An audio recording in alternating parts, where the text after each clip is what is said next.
Joining me now live from Ukraine is Andrij Dobriansky, Director of Communications for the Ukrainian Congress Committee of America, which is a nonpartisan group of 30 Ukrainian American organizations representing more than 1 million Americans of Ukrainian descent as well. Andrij, thank you so much for your time today. This war now has continued for more than a year. And we have seen several acts of terror occur. Tell us more about why this one is so significant. Right. This is the 9th year of the war, and this is we're already 400 plus days into the latest round of aggression. Today's events are enormously tragic. I was in an emergency defense briefing just a couple of hours ago, and the emergency services in this country have deployed nearly 300 personnel down to the area to try to rescue people. They're advising people if they can signal in some way, if they're stuck in a structure, get to the roof, signal to people. I think Americans very much understand how hurricane flooding in their area can affect people in much similar ways. Unfortunately, this isn't a natural occurrence. This is a man-made tragedy, and we should really concentrate on the loss of life. The numbers keep going up hour by hour in terms of people who are missing and now deemed lost. We have had over 250 houses recorded as having been physically moved by this great amount of water that is equal to the Great Salt Lake that is spilling through here. And tragedy after tragedy, not just the human lives, which I want to focus on, but an entire zoo of animals is completely underwater, and all those animals are dead. Let's talk more about the humanitarian risk, because I know that that's something that you want to go ahead and focus on. You were saying 250 homes moved, thousands of people evacuated.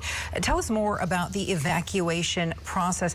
What is happening right now, and what type of help is needed?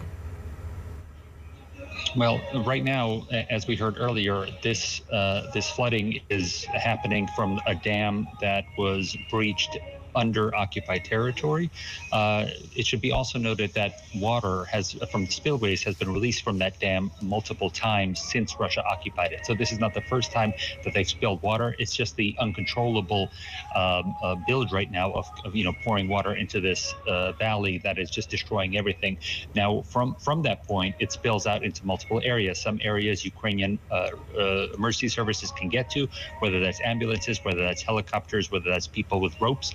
When you're talking about people stuck on the other side, living under the horror of occupation, it's much more hard for them to get any services, because obviously Russia has been doing this for months, flooding that area and not really caring about the people in that area. So for those people under, past the line of occupation, it's really, there's no relief in sight. Let's go ahead and move on to the attack itself. I know that there are several officials that are considering this a war crime. What are the consequences if this is found to be a war crime? This will be added to the list of war crimes to The Hague. There are multiple legal processes in the works. One that's part of the Zelensky peace proposal is to form an international tribunal for the chief crime, which is the breaking of the peace. This is what the United States prosecuted at the end of World War II. But in terms of individual war crimes, things that we can bring up at the International Criminal Court, this falls under that jurisdiction, under the definition of crimes that the rest of the world have decided is a war crime.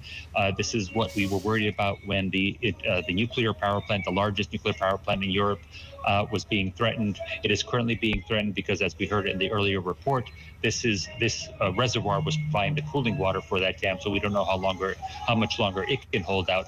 But in terms of attacking an energy source that supplies energy to so many homes and residents around the area, that in and of itself is a war crime.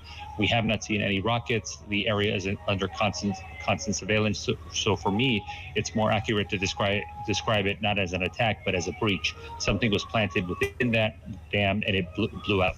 And Andrij, like you were just saying, there is a chance that this could impact the Zaporizhzhia nuclear plant. What other threats are a concern right now? I know that drinking water is also one of them.